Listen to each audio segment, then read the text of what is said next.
icyo wahawe atari uko ingabirawe inganza icyo wahawe imitima yarangiritse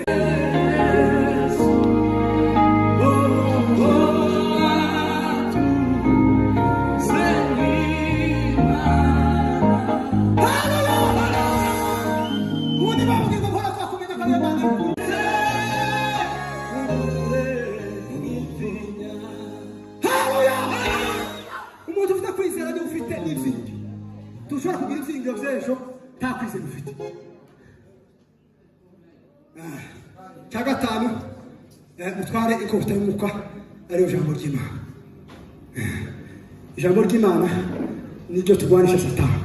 Mukristo yahuye na Apoloni baragwana ariko nta kindi Kristo yamunesheje niyo kota.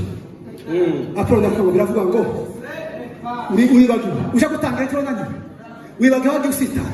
Mukristo aravuga ngo zose narabikoze ibindi wibagiwe narabikoze ariko umwami w'isi yose amegisamera.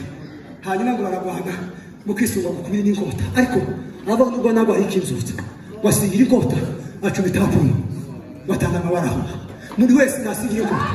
Niba uri hasi waraguye ungana kandi usingira inkota hari inkota ni muwaba kumusingira inkota tugwane n'umwanzi azadunda.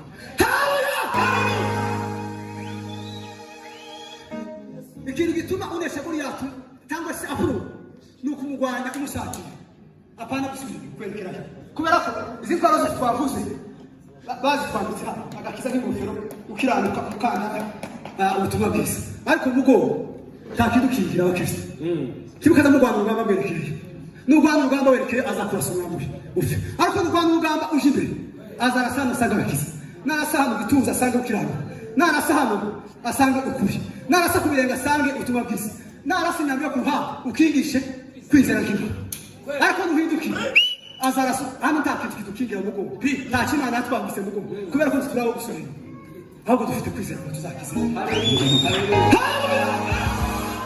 Narangije kwizera.